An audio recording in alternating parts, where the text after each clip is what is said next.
Vocês vão lembrar que o Brasil está há algum tempo para trazer um pronunciamento contundente a respeito de Venezuela. Então agora Brasil, México e Colômbia emitem comunicados sobre Venezuela. É um comunicado conjunto que veio entre os três países. Já havia essa especulação de que o Brasil iria aguardar esses outros parceiros diplomáticos para se posicionar a respeito do assunto. Os três muito cobrados. Quando faltava um voto para haver uma resolução condenatória na Organização dos Estados Americanos, o México não esteve presente, né, se ausentou, e o Brasil e Colômbia se abstiveram, faltando um voto para que houvesse uma questão condenatória quanto ao regime de Maduro, quanto à forma como as eleições venezuelanas foram geridas no último dia 28 de julho. Aguardava-se esse pronunciamento dos três e ele veio. Vocês vão ver ao meu lado, então, a matéria que vem diretamente do governo, é a nota à imprensa número 358 do Ministério das Relações Exteriores, e eu leio com vocês o que diz a nota, segundo o comunicado conjunto de Brasil, Colômbia e México sobre eleições na Venezuela. Isso foi logo antes de eu entrar ao vivo, hoje às 6 horas da tarde.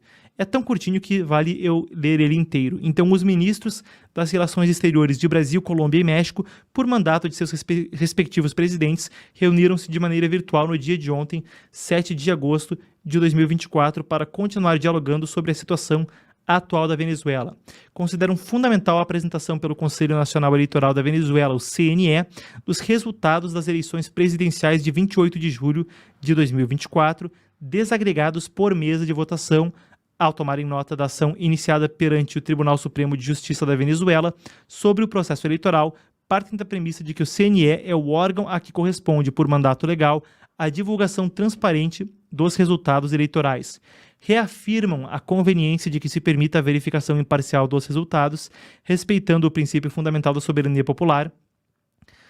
E encerrando a nota, então, ademais, reiteram um chamado importante dos atores políticos e sociais do país para que exerçam a máxima cautela e moderação em manifestações e eventos públicos, e as forças de segurança do país para que garantam o pleno exercício desse direito democrático dentro dos limites da lei. O respeito aos direitos humanos deve prevalecer em qualquer circunstância. Então encerram com um parágrafo da disposição de apoiar os esforços de diálogo e buscar entendimentos que contribuam para a estabilidade política e a democracia no país. Então, uma nota com um tom muito brando, muito não comprometedor, e falam que consideram fundamental essa apresentação pelo Conselho Nacional Eleitoral da Venezuela dos resultados.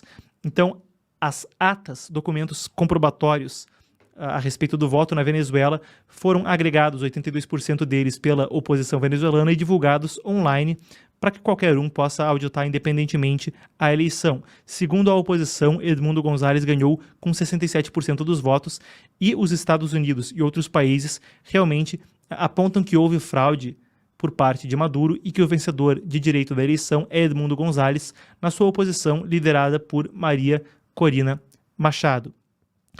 Houve uma auditoria do Supremo Tribunal da Venezuela, o Tribunal Supremo de Justiça, TSJ, equivalente no país ao STF, que reiterou que Maduro teria ganhado com 51%, um pouco mais, 51,44% dos votos contra González. Um número que a oposição alega foi inventado e, de fato, pelas atas às quais se tem acesso, o número parece inventado. Então, vem a nota do Brasil a respeito do assunto com um tom brando. É interessante a gente destacar os comentários a respeito do respeito aos direitos humanos. Lembrando que manifestações têm tomado a Venezuela no último dia 3 de agosto, que foi sábado. Houve manifestações em grande escala.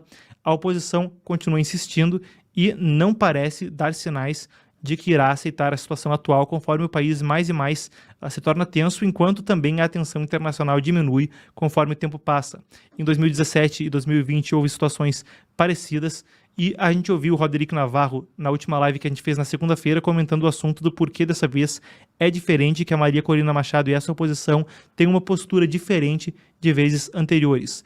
É interessante a gente passar por alguns dos dados, vocês vão ver ao meu lado na sequência um divulgado pelo Foro Penal, ou melhor dizendo, a gente tem aqui um tweet da Maria Corina Machado de hoje mais cedo. Vamos lá. Então, ela tweetou em inglês, publicou no X, melhor dizendo, né, antigo Twitter, mas publicou em inglês que a verdade é clara como cristal, que Edmundo González ganhou, que a Venezuela ganhou. nós temos as atas oficiais com a contagem, o CNE também tem elas. Esse vídeo mostra o que aconteceu, é a hora de corrigirmos, de fazermos a coisa certa. Parem a repressão agora, aceitem a vontade do povo venezuelano, ratifiquem a necessidade para uma transição ordeira na Venezuela. Então o vídeo reitera as alegações deles, mas com legendas em inglês, claramente um vídeo destinado à comunidade internacional que ela publicou hoje de tarde e que trouxe, quando essa imagem foi retirada, essa captura de tela foi aí de por volta das 6 da tarde, então já com quase 500 mil de visualizações, essa foi a posição da Maria Corina Machado. Quando se pediu respeito a direitos humanos, há motivos para que se peça isso e há motivo para suspeitar que não haja esse respeito aos direitos humanos. Vocês vão ver ao meu lado uma imagem da organização Foro Penal, é uma organização de referência para a comunidade internacional da Venezuela, e vocês veem aí então, são 1.229 prisões verificadas, identificadas, pessoa a pessoa, de presos políticos nas manifestações desde o dia 29 de julho, que foi quando elas começaram, no dia seguinte às eleições venezuelanas. Entre isso, eles destacam 105 adolescentes, entre outros grupos mais vulneráveis. Você vê então as imagens da organização sem fins lucrativos, Foro Penal, muito respeitada. O Maduro chegou a falar na manifestação que mais de 2.000, isso no sábado, mais de 2.000 manifestantes haviam sido presos. A informação que a gente tem aqui, verificando nome a nome, é de 1.229 da Foro Penal. E vale lembrar que até algumas das sanções, algumas das restrições internacionais impostas ao regime de Maduro são precisamente por críticas de violações a direitos humanos. A gente espera que a situação se esclareça. O Brasil trouxe esse posicionamento e, bom, talvez careça de mais explicações até para o público brasileiro entender o posicionamento a respeito do governo. Certamente é o que representantes do Congresso acham. Então houve um convite, vocês veem à tarde a mudar abaixo de mim, para que Celso Amorim, conselheiro especial da Presidência para Assuntos Internacionais, e Mauro Vieira, ministro das Relações Exteriores, comparecessem perante o Senado. Foi não uma convocação onde eles seriam obrigados a ir, mas, melhor dizendo, foi um convite. Então a Comissão de Relações Exteriores do Congresso, segundo nota aqui da Agência Senado, irá discutir, vocês veem ao meu lado a manchete, ela irá discutir a situação política da Venezuela. E foram convidados Mauro Vieira e o assessor especial Celso Amorim, que deverão explicar a posição do Brasil em relação ao resultado das eleições no país vizinho. Então a gente fica no aguardo para ver o que dirão.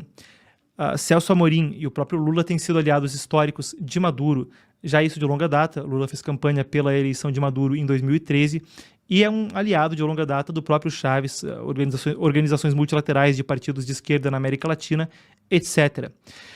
O interessante é que muitos governantes de esquerda na América Latina e mundo afora têm se posicionado de forma muito veemente contra Maduro. Um exemplo talvez seja Gabriel Boric no Chile, que tem esse tom mais progressista, é um governante mais jovem, mas se posicionou com muita veemência contra Maduro, enquanto México, Colômbia e Brasil são também países de muito peso na região e se aguardava um posicionamento contundente deles. Agora veio esse, que toma um tom brando, mas pede pelas atas, pede que o Conselho Nacional Eleitoral e que Maduro divulguem então as atas e comprovem se ganharam por esse número de votos que realmente o fizeram.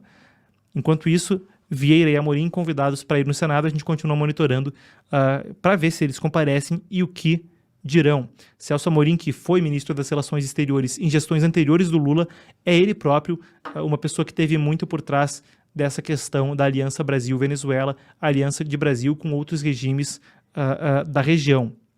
Esperemos para ver o que ele diz ao Congresso e qual a perspectiva do assessor da presidência ao cargo. Assessor da presidência ao cargo, me embolei aqui na fala, do assessor da presidência para assuntos internacionais.